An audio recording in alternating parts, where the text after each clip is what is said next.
Testing.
Okay.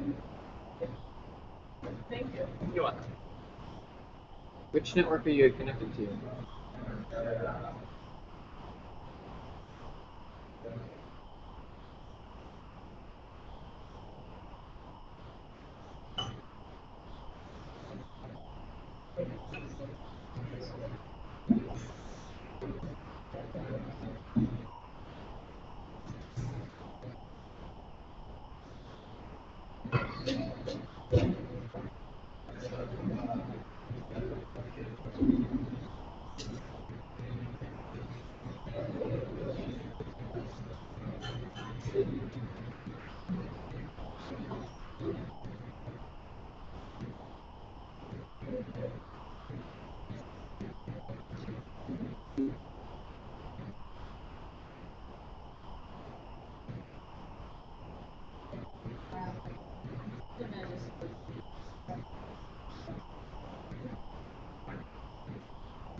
Good afternoon, everyone. We're going to go ahead and get started.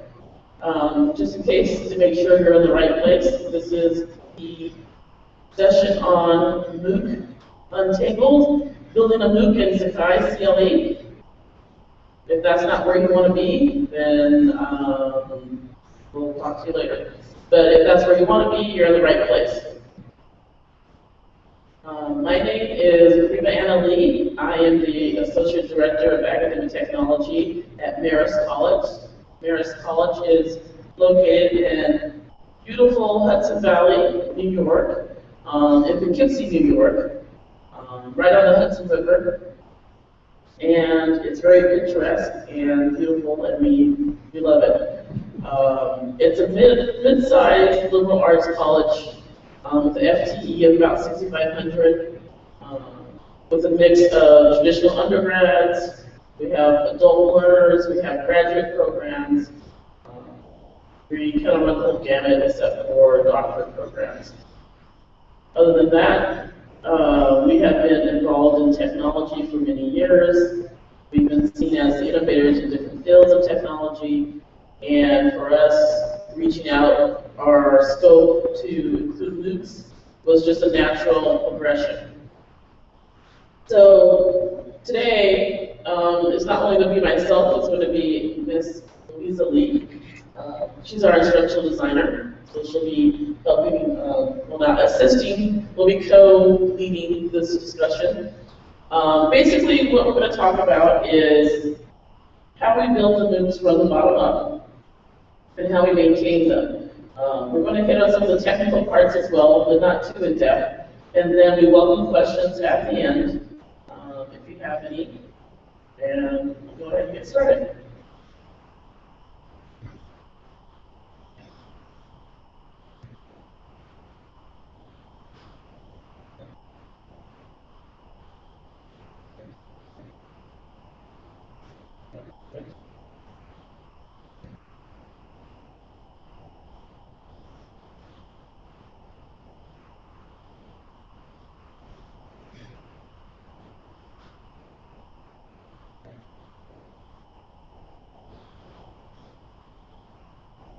Sorry, this is the first time I've ever used a laptop in my life, so there's some technical difficulties as I am.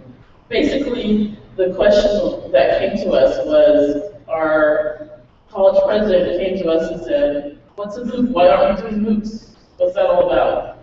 And so we decided that it was time that we needed to do a MOOC at his request. And basically, for those of you who may not know, MOOC is a massive open online course, and I apologize if any of you get seasick. I am using Prezi. Basically, the idea behind a MOOC is to bring knowledge to a large number of people as cheaply, free as possible. It's just a sharing of knowledge, and it's based on the structure that you have at your college or university for a basic course. There's some changes that you make, some modifications, and it opens it up to a lot more people than you normally would have just at your college or university. No.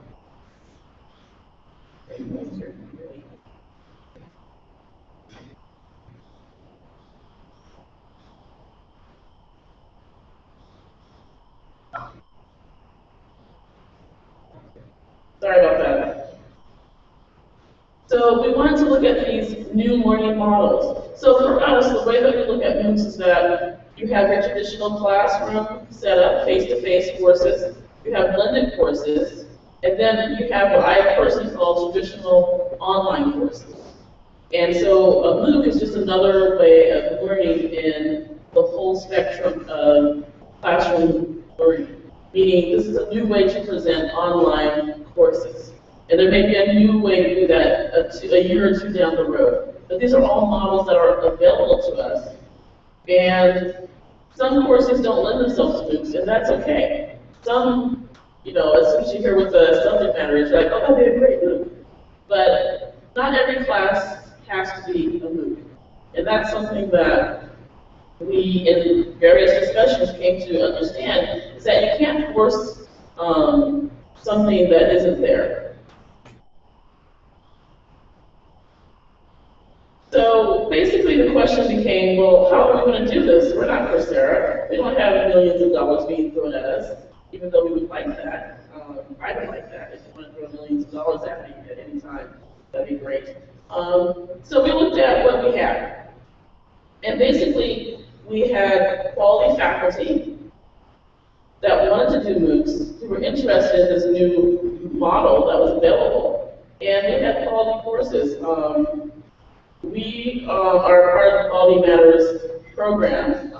For those of you who don't know about it, you can ask us about it after this presentation. But basically, it's a way to review your online courses, course design, to see if they're set up properly to be a quality online course. And we also had just started with Lesson Builder, also called Lessons. And we already had the technology there.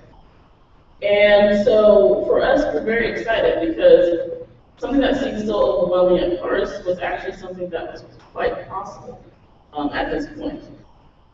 And so what happened was we had the course pieces in place. So we asked the group that supports us, Research Computing, they do the technical or the back end of Sakai for us. And we said, okay, let's say we have a class of 10,000 people. Can we handle that? So they did a lot of load testing. And surprise, surprise, we were able to handle it. So we were able to move forward. And that was a key moment because up to then we were thinking, oh, we'll be lucky if we get 50 people. But it really broadened our horizons and we started to think, oh, hey, that'd be great if we got 10,000 people. We can do this. So we're very excited at this point. So basically, what we needed to do was take this faculty, and at this time we only had one faculty that was going to be doing this first MOOC, and they wanted to do it. They were semi-excited about it, but we had to change the mindset from a face-to-face mindset, the old school house, to what we call traditional online thinking, to MOOC thinking, and how students would learn in MOOC. What did instructor presence mean inside of the MOOC?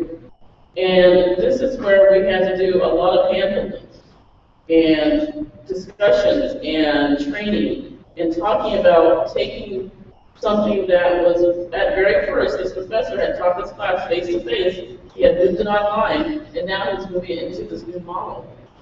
And what would that mean for him, his course materials, and for these learners that would be experiencing the course?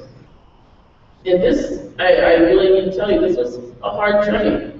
And I don't even know if he's there yet, but he's a lot further along than he was.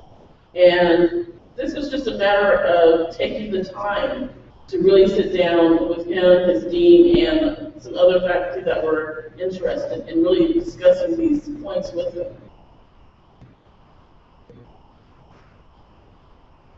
So we started training on Lesson Builder. We had been using Lessons for a long time. And basically what we highlighted was that with Lesson Builder, you can have these seamless modules. And we'll be showing you a little bit what the course looks like in just a little bit. And instead of having the outline look, you can have those modules that students could go page by page by page and not have the break of going back and forth and finding out what they need to know. Also, this was just very easy for the MOOC student to manage, meaning that if you're new to online, and this is your first experience is with a MOOC, one, if you're one of 1,000 students, it can be very overwhelming because you don't have that professor to hold your hand. You're discovering on your own. And because we could create these modules, it made it a lot easier in our minds that the student would be able to follow along.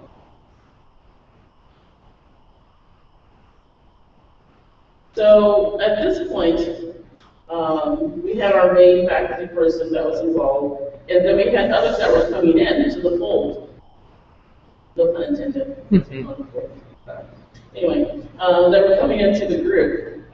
Basically, they had to be very forward-thinking.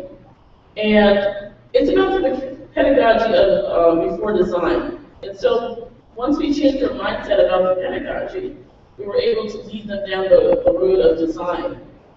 And basically, because of that, they were able to adapt and change what they had done for the traditional online course into a MOOC course. And for some, that was a bigger jump than others. And the reason why I'm emphasizing that is because there's just a different sense of instructor presence in a MOOC than in an online course. And this is important to understand because if you're someone who's been teaching online for many years and you enjoy it, taking the step from doing that to doing a MOOC means you have to take a step back. You can't help 1,000 students realistically without going crazy.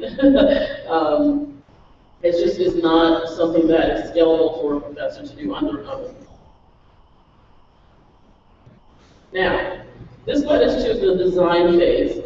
Now, the design phase basically was very difficult because the professor had changed his mindset. He was ready to do this, but he wanted to take what he had done on his online class and put it into the MOOC and just cut and paste. And we said, wait a second, you can't do that. You're going to scare the students away because it was all text. It was just pages and pages of text. And the biggest thing about that was we can still use the materials, we just have to present them a little bit differently. Make them prettier, per se, but also make them more enticing for the students to participate with, or not participate with, but engage with. Secondly, and this is the one that I feel very strongly about, and the reason I have talked about at length, is that we're taking professors. They're not actors. They're not, comedians. If you happen to have a professor who's an actor or comedian, you're very lucky. But we were asking him to make these videos, these short videos, and he hadn't done that before for his class. He'd done a short intro for his course, and that was it. Now we're asking him to do 4 or 5 short introductions to the subject for that week or that module. And he was like, I'm not an actor, I can't read a script, I don't know, he was panicking. So that was a big jump for us because we're thinking, oh, they're in front of the class all day. That'd be easy for them to do. But that transition was difficult. And that's something that became very important to the success of this course, was these short videos. And that was something that was a lot of fun at the end. He was able to coordinate with our media center, and basically he brought in 5 or 6 changes of clothes. They changed the background for him, and he was able to deliver his videos and have a good time. And it was something that he had a lot of fear about. And overcoming that was something that really helped him get on board with the whole MOOC and become more excited about it because he had done something he hadn't done before. And I think that was very key in his buy-in. And I'm not saying he didn't have buy-in before, but that was kind of the last piece. And he put some ownership into his course. And we'll show you some of those videos as well. Now, also in using Lesson Builder, we decided to use some forums. One of the key things that we'll point out is the way that we set it up.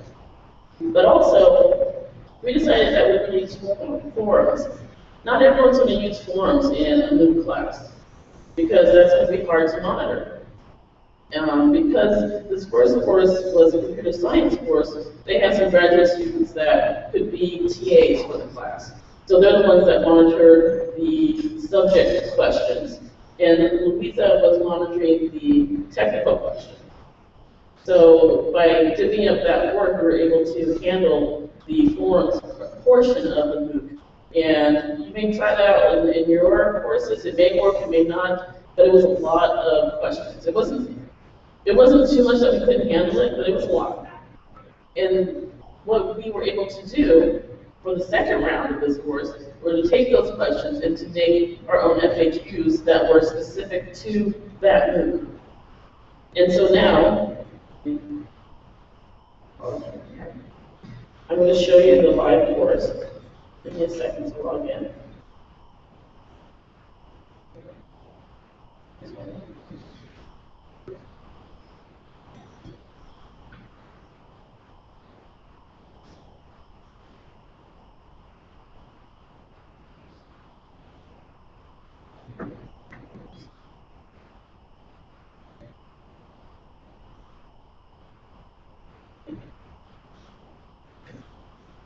Any questions so far? Are you stunned?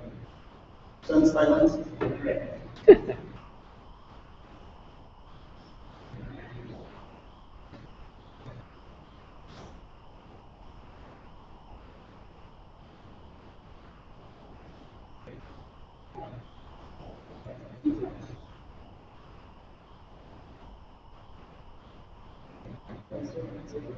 All right.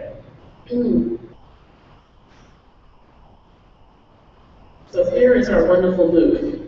And I know what you're thinking, oh my God, it looks like another course that you have in Sakai. Surprise!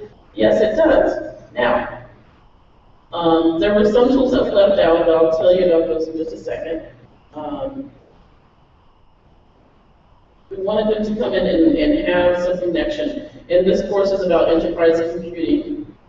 And not one of my subjects, but of interest to many people, over 1,000, almost 1,200. And basically what we did is we used Lesson Builder and we built a new page for each module. So instead of having subpages, those of you who are familiar with Lesson Builder will understand what I'm saying, and I'll show you the difference in just a second. So in this particular course, each page is on the side as a module. We started with the syllabus. We had to do an instructor information page. Then we have a course welcome, excuse me, that we did. And this is one of the videos that we made with our media center. Talks a little bit about the class, just a 2-minute video. And then you get into the subject of enterprise computing. And each one has a short video that starts each section, anywhere from, I think, 30 seconds to almost 3 minutes, depending on the subject. We have some simulations that are on the pages. We have just regular course materials like articles. We have guest speakers, guest speaker videos. As we're in a very close relationship with IBM, so we're able to bring in some IBM people to do some of the videos. I don't know if they are, but someone said 7, so there we go. In the way that Luiso worked with the professor, there's a lot going on in each screen. You'll see that each screen looks exactly the same. The video's in the middle, there's information underneath and information on the side. The information underneath outlines the materials they're going to be interacting with for that particular module. And then the right-hand side is, the right-hand side is what I like to call our commercial side. We also had a study group. We had a link to a larger community called Enterprise Computing Community. We had a link to our Institute for Data Center Professionals program. We have a link to our System Z jobs board, and also for the IBM Academic Initiative. And then we have a little commercial widget that highlights different programs at Marist. And you can see how it evolves, and you can click on it and learn more about each program. There's only 3, but they rotate, so it gives it a look of being dynamic. And the thought behind that was, if we can get somebody in for a MOOC, we could pull them in for other programs. Or if they like the MOOC, they could extend their certificate and do the entire enterprise computing program. So that was our commercial space. Now, this is the way that we designed it. You would think of different ways for your school. But we found that a lot of people were clicking on these things on the right-hand side. We had some students start or join our study group. It's just a joinable site, a project site. And so that was really great because they were able to talk to each other about the course. And then, if they just wanted to do the materials, they could walk through the materials and do that. Now, we also offered a certificate at the end of the course. A very beautiful certificate. And basically, we charge people for that. And about 49 people actually bought the certificate. out of 1,200. Those of you who can do the math, that's okay percentage. It's not the worst, it's not the best, but hey, somebody actually did it. And so the idea behind that is you can take something and give them something for their work. And a lot of people who were taking this course were working professionals. So they were able to say, hey, I took this course, it's certified by Marist. I learned about a lot of IBM equipment as well. And hey, I did this, and I think I'm taking more classes. So that was an incentive for people, as well as information for us. Now, there's two things I want to mention that we did. Kind of bookending the course was at the beginning, we did a survey, a demographic survey, to find out where people were coming from, what countries, why they were taking the course, what was their interest level. Basically, I think it was about 10 questions there. And that was done through the course evaluation tool. And then at the very end, we did a course evaluation of our group. So we had information when they walked in the door and information when they left. And we're using that information to modify, we use that information to modify the course for the next round, which starts in a couple of weeks. And also to kind of inform us of who is interested in taking these classes from us. Now, on the technical end, if you are thinking about running a MOOC, it's doable for one thing. But secondly, there's some tools that you may not want to use, or you may want to caution people when they use them. One of those tools is the roster tool. You definitely do not want to deploy that in a MOOC if you're going to have a large number of people. It just runs too slow. It just loads and loads. It just takes forever. The second tool we decided to stay with, even though it was a little, it's one of those things that if everybody in the course decided to take a test or quiz, it could slow everything down. But luckily, no one did that. So tests and quizzes can be a little bit slow if you have a large number of people. If you have 10,000 people, it probably will run a little bit slower. But it wasn't the end of the world. It wasn't a deal breaker. But we were aware of that as we went into it.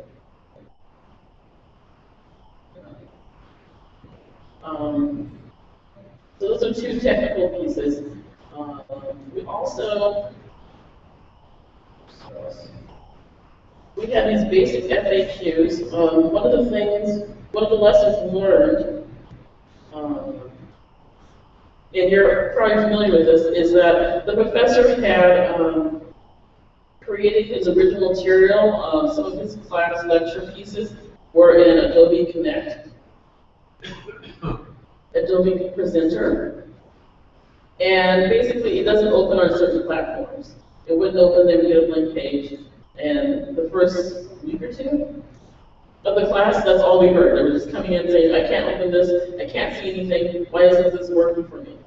So we had to go back and convert those to MP3. But that was the longest week of my life, and of Louisa's, because we were trying to think of a solution, and by this time we had about 800 people in the course, and we were trying to figure out how to fix this. So in hindsight, we probably should have checked that before, but it's one of those things where, you know, I checked it on my computer and it worked fine. And we didn't do a large amount of testing for that. So that is where the FAQs start.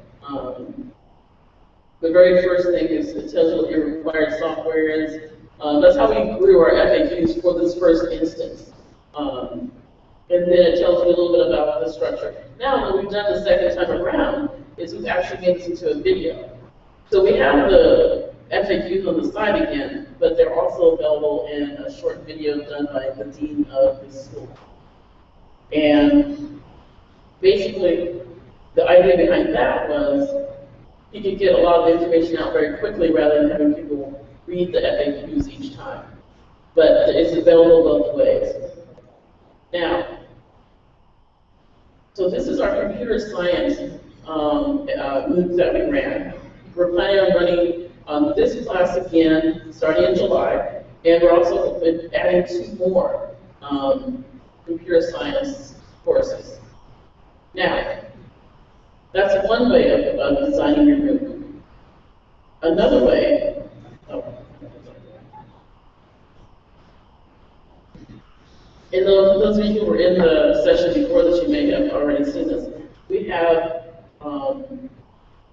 another department, the fashion department, as part of the full project, also had several MOOCs that they offered.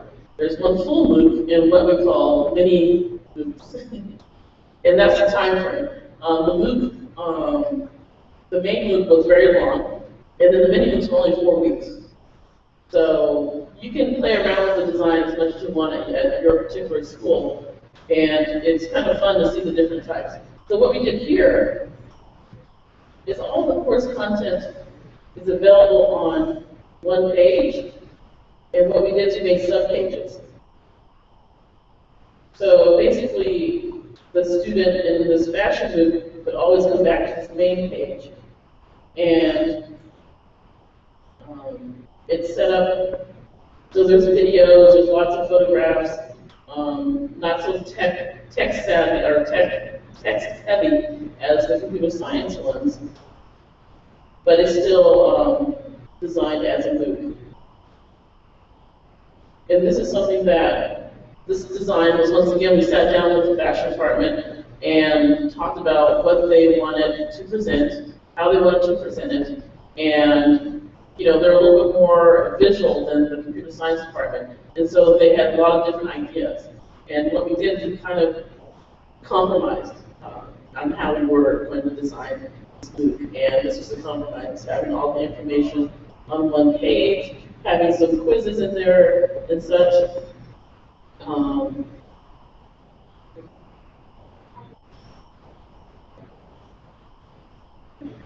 So basically, those are the two designs. We have the module on the left-hand side, and then we have all on one page. Either one looks great. The fashion MOOC has about 450 people in it. The computer science had about 1,200. Currently, the computer science that's ramping up right now, that starts in July, already has about 600 people in it. And so we're trending towards having probably more than 1,200 this time around. And we're very excited about that. Now, what are some of the other issues that you have? Let me go back to. All right. Let me just finish up my present and then I'll take some questions.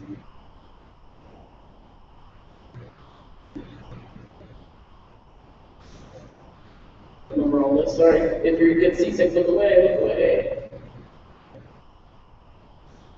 Okay, maintenance of your MOOC. Okay, since our department was part of the course design, it would have been very easy for us to say, okay, it's live, see you later, good luck.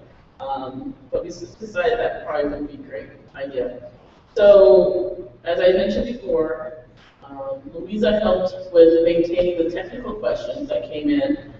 They have their own graduate students maintain the forums for subject level. But we want to keep the momentum going. So as we were looking at what's going on with this first run, we were taking notes. We had debriefings on what worked, what didn't. That course evaluation at the end was great because the people who took it, not all 1,200 of course took it, but the ones that did took it seriously, it gave us a lot of great feedback. So this is your first MOOC where you're thinking about it, definitely do something at the very end. And when I say the very end, it depends on if it's going to be 8 weeks, 5 weeks, send it out a little earlier, but because you're always going to have that one person who stays up all night and does the whole MOOC in one sitting. They're out there. But basically, that course evaluation really helped us to modify and better the next version. And that's where we got the idea for doing the video for the FAQs, some of the course materials we moved around, things like that. Also, it helps with faculty innovation and training. Now, what that means is basically, once the word got out that we had done this with the computer science department, that's when we got fashion on board. That's when they said, oh, hey, we can do that too. That sounds really great. And so now we're going to be using the examples from fashion and computer science to get maybe the English department on board, or maybe the science department on board. But it's a tool now for really recruiting faculty to join us in this adventure. And once again, not everyone's meant to teach a MOOC, not everyone's meant to take a MOOC. But now that door is open for us, and so we can get different people involved. And once they see it can be done and that somebody else smooths out all the edges, they get very excited because they figure out, hey, I can do this too. It helps with that sense of continuous improvement. Now, one thing I want to hit on is marketing. If you don't market your MOOCs, no one's going to come. And I don't mean, wearing a billboard, going out in front of your building and ringing the bell. I mean, getting your school's marketing group, department, whatever you have on board is very important. The reason being, you have to get the word out. And you can do it online, you can do it through newsletters, different associations that people want to. But we got the word out largely due to our marketing department and the Dean of Computer Science. And also for the fashion department, we really had to have a marketing strategy.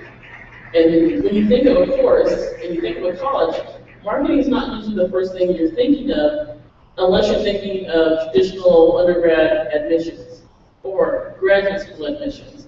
This is a different type of thought for anyone that's involved in education, because our professor that we recruited for this course became a marketing tool, because he started telling all his colleagues about it, and they told all their friends about it, and so on and so on. So that can be very important in terms of who, if you're able to choose your faculty or they come to you, you have to make them aware they're going to be a cheerleader for this, and that's very important.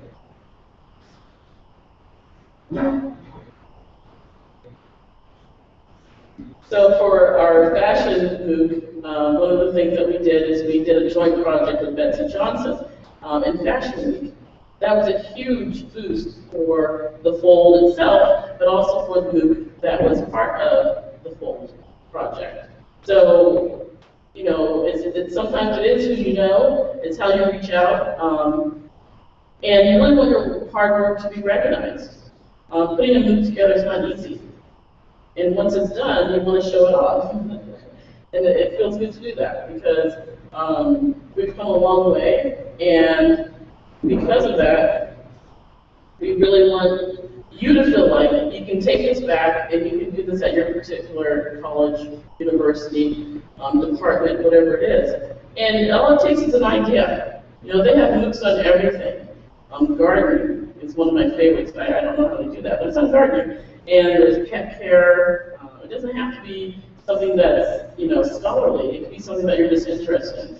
And that's the part that really grabs your audience. Now, the last thing I'm going to say is that many people are saying that MOOCs are being phased out, not everyone's doing them. That's fine, but it's always an option. It's just another way that you can share your knowledge, another way that you can teach a course. And I always tell people the best way to understand a MOOC is to take a MOOC. I'm taking a MOOC this summer on UX testing design. If they're free, I would try and take one just to kind of experience it. And the great thing about a MOOC, and for those of us who are perfectionists, this is great. It's just a liberating thought. So you don't have to finish it. Not that I'm saying that you should, but that for me is a liberating factor, because I'm so, when it comes to schoolwork, I'm just still on it. But the fact that I don't have to finish a class can be very liberating. Or I could finish it and get a certificate. So it really has a lot of options for everyone. Not just me, but everyone. So that being said, are there any questions? Yes, right up here. I was wondering, I signed up for a MOOC once, and then I just never went. And so, you mentioned you had a lot of people sign up for your MOOC. I'm wondering what percentage of those actually ended up completing the course versus not showing up or whatever. Does that make sense? We have number from the first MOOC that we finished. There were about 1,100 people sign up. Half of them log in, just log in, which probably don't include you. So then, among that 500 people, about 120 of them finished. Finish means we have a definition of completion there, which means this person completed all the quiz and got 70% of the total score. That means completion. Okay, so that a little bit over 100 people, about half of them ordered the certificate. Yes. How should you get paid for this? The money's still coming in. $49 at a time? Yeah, 49 bucks. If you order the frame, the print version, that's 99. Which we probably sold one. And I guess my question, that's your only source of income? That's a source of income, but Yes. yes, that was our only source of income. We may come up with a different model, but it's just getting the word out. Sure. It's more, for us, it's more about the marketing side of it. And maybe being able to have out of those, 49 people who got a certificate, if half of those people sign up for one of our programs, we have them for 2 years, 3 years, and they're part of the Marist community. Oh, forgot to mention, the first round of MOOC, we got one person who actually signed up as a paid customer of the IBCP certificate program. Okay, we got one. And also another example of the power of marketing. This MOOC is going to run again in a month in July as part of the IBM 50-year anniversary series. So at the same moment, we have another MOOC, IBM has another MOOC called the Linux. They are very good at marketing, so they have it showing on Coursera. And they have, I think, 10,000 people signed up already. So we got 500. So you can see the difference. A little train that could. But yes. How did you handle first getting the users into Sakai who were not already users before, and then getting them enrolled into that course? Okay, let me show you a MOOC page. Yeah, this is the Marist MOOC login. So you can see we have the computer science here. This is a section. If you go to the computer science here, we have a big sign-in button here. So we use the library account management system. And so when the student create an account, it automatically feeds into the MOOC instance on the back end. So when the course is open, there's a button that says enter course. Then they go into that. So they do not have to go to the instance page and log in there. This is where they go. So basically, it's two systems talking to each other, and it's using the library is handling the registration and talking to Sakai.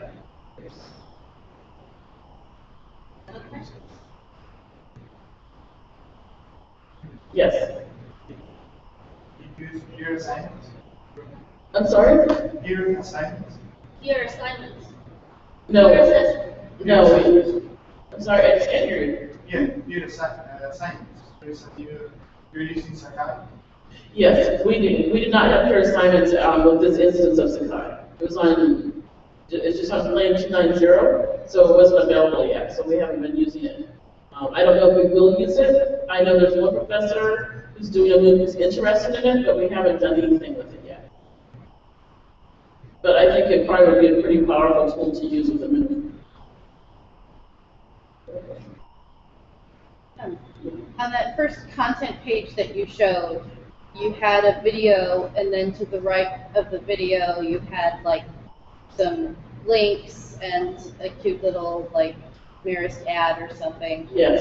It looked to me like you did all that using the rich text editor in Sakai. Yes. Is that actually true? Yes, in Lesson Builder. Okay. It's in Lesson Builder. I use the text Yep. button. Where's that? Yeah, that's all we use. We didn't do anything. Yeah. It's just I think it's a two-column. You made like a table without borders or something? Yes. Okay. Yes. Yeah, let me just show you here. You mean the two column, right? Yeah. So we use this button, add text.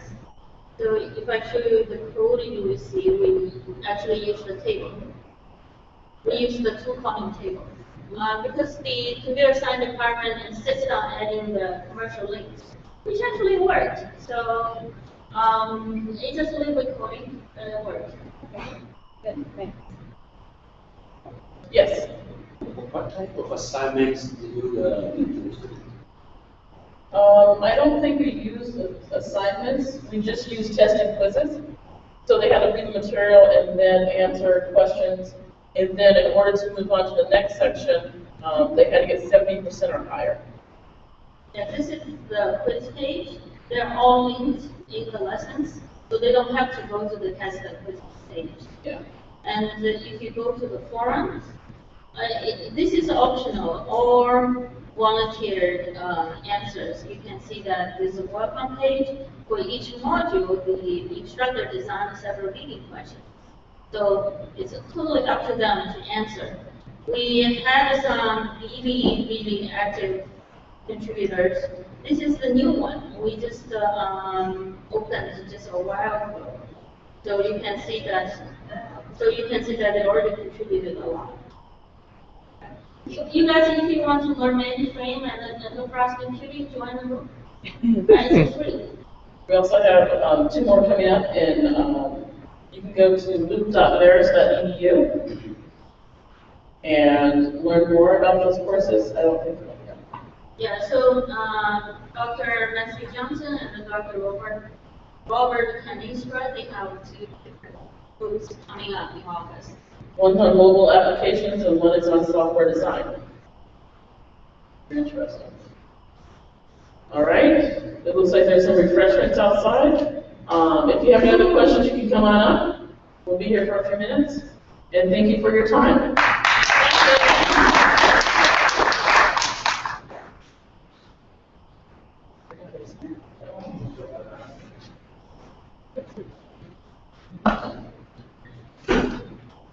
Was it light waves? Life stream. Live read. Ray, or, Yeah, as in yeah, a sunshine ray? Yeah.